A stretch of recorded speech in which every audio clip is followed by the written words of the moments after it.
잠깐 중지해 주시기 바랍니다. 예, 시간을 좀 멈춰 주십시오.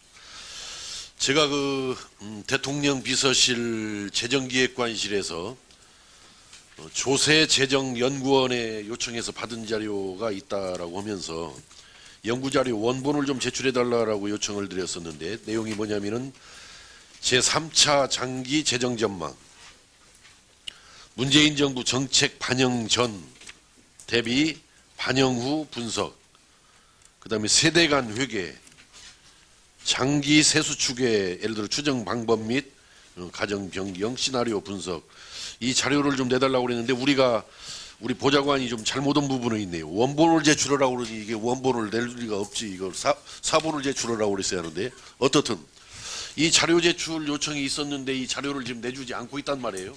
예, 관련 보고를 받은 바가 있습니다. 이게 무슨 우리 지금 국정감사에서 자료 요구하는 거예요, 이 문제가. 예. 안 내줄 만한 사유에 해당되지 않는다라고 보는데 어떻게 된 겁니까, 이거? 의원님께서 지적하신 그 장기 재정 전망 관련 자료는 저희가 비서실과 조세재정연구원 사이의 업무 협조 관계에서 이루어진 어떤 자료들인데요.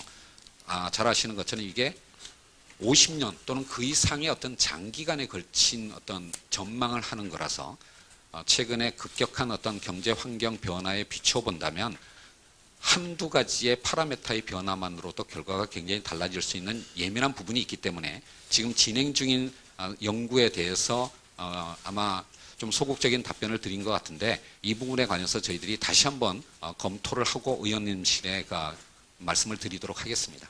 우리 청와대까지도 이렇게 자료 제출에 너무 미온적인 점에 대해서 대단히 유감스럽다라는 말씀을 드리면서 나중에 다시 한번 설명해 주시기 저희 바라고요. 재정기획관실과 협의를 해서 의원실에 다시 한번 말씀을 드리도록 하겠습니다. 예, 질의 들어가겠습니다. 먼저 우리 비서실장께 조국 전 장관 인사 실패죠. 네, 아무튼 결론적으로 예. 네, 그렇게 되었습니다.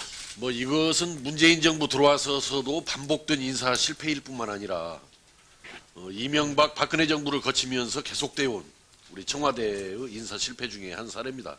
물론 이게 검찰총장과 법무부 장관의 대비 속에서 좀 이게 부각된 굉장히 좀 이렇게 그런 측면이 가미되기는 했지만은 인사 실패 사례인데, 뭐든지 인사 실패든 뭔 정책 실패든 간에 실패가 드러나면은 그래도 사과하고 책임지고 뭔가 재발 방지책을 내놓아야 이게 정상적인 일인데, 사과는 저는 했다라고 생각합니다. 일부 정당에서는 사과가 없었다라고 그 지적도 있었지만은 저는 사과는 있었는데 책임을 왜 안 집니까?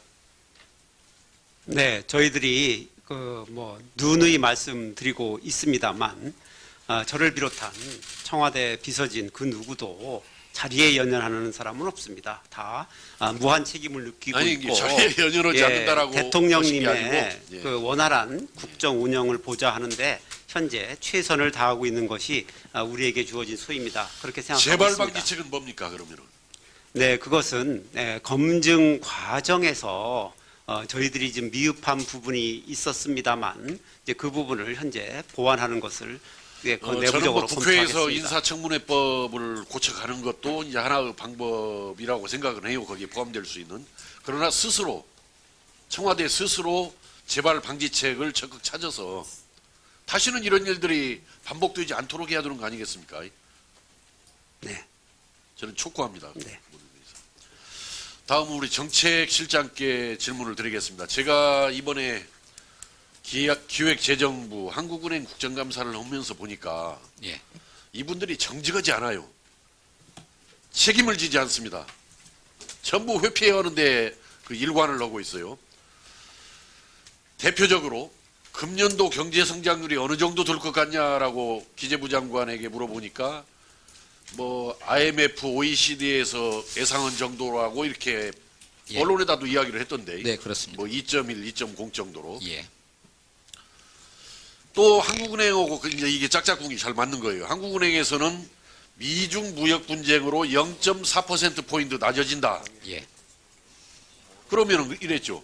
문재인 정부 들어서 가지고 2017년도 얼마입니까? 네? 2017년도 성장률이 얼마예요? 제가 정확히 기억을 3.2. 네.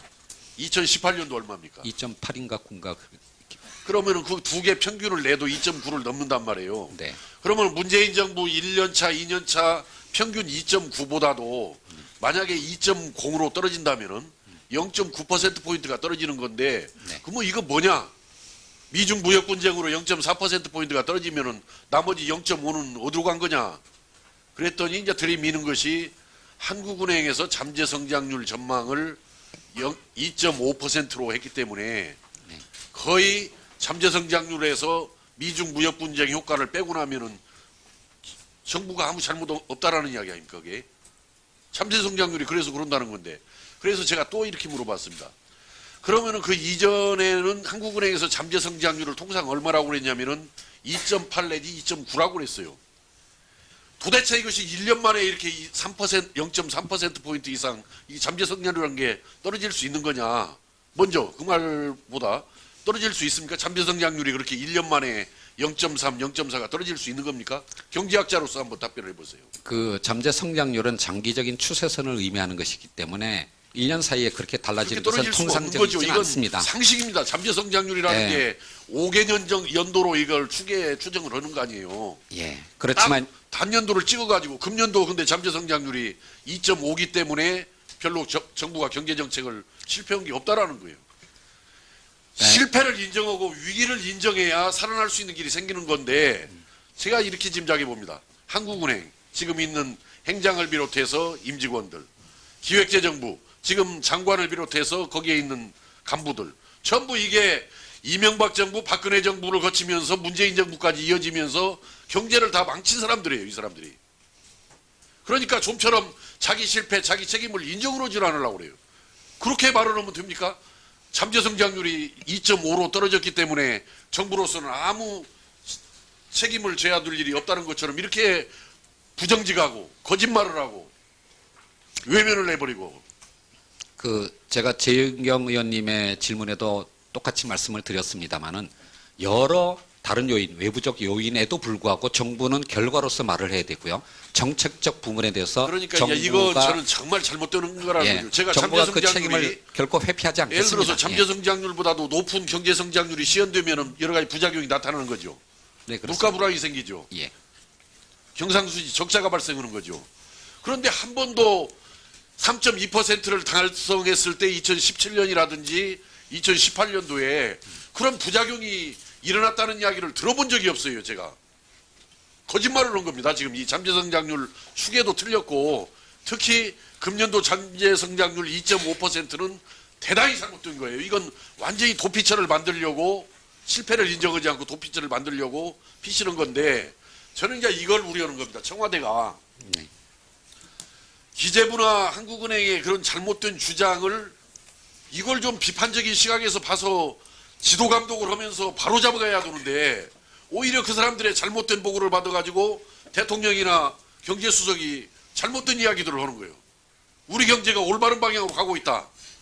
또 경제수석이 뭐라고 발언했습니까? 경제학자들이 위기를 너무 쉽게 이야기하는데 무책임하다. 우리 경제는 비교적 선방하고 있다. 저는 이런 것들이 대통령의 그런 잘못된 말씀이나 경제수석의 이런 이야기가 한국은행이나 기획재정부의 잘못된 보고에 기초를 해서 잘못된 인식 속에서 이렇게 잘못된 발언들을 하고 있는 거라고 생각하는데 절대 옹호하지 마시고 네. 기획재정부 한국은행을 옹호하지 말고 대한민국 경제가 왜 이렇게 실패의 길로 가고 있는지를 실패의 원인을 차지해야 합니다. 지금 제가 이번에 기겁한 것이 금년도 4사분기 성장률을 최소한 높여서 2%대 아래로 내려가는 것을 막기 위해서 예산을 탈탈 털어 쓰라고 지금 지시를 하고 있습니다. 부력 없애고 이월 없애라고.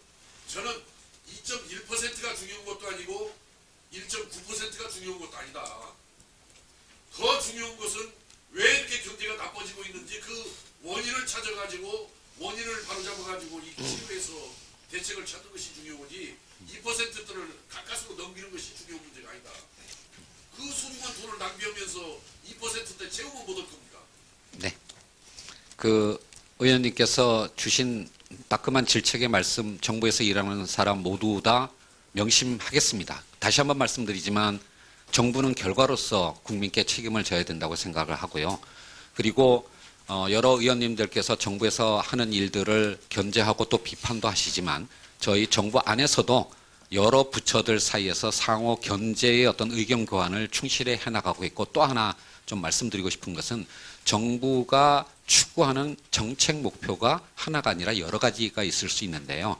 정책 수단은 제한됐기 때문에 그것을 최선의 어떤 조합을 찾으려고 저희들이 노력하고 있습니다. 앞으로도 계속. 오늘 드리는 말씀은 네. 거짓말하지 말게 만들어야 돼. 거짓말하지 말게. 예. 한번 국정감사에서 저하고 한국은행 기획재정부 간에 주고받은 이야기를 보시고 네. 그렇게 잠재선장들 2.5%라고 잘못 추정 규정을 하고 빠져나가 버리는, 자기들의 책임을 면하려는 이 잘못된 이 병폐를 바로잡지 않고는 대한민국 경제 살리기가 어렵다. 한번 체크를 해주시기 바랍니다. 그 의원님이 네. 주신 그 충정 어린 말씀은 명심하겠습니다. 다만 한 가지만 굳이 덧붙인다면 정부가 어떤 말을 하게 되면 그것이 시장의 민간 경제 주체에 미치는 효과가 굉장히 큽니다. 그런 의미에서 정부가 굉장히 적극적인 의지를 표명하는 점도 있다라고 하는 걸 좀 양해를 해 주셨으면 합니다. 예, 수고하셨습니다. 다음.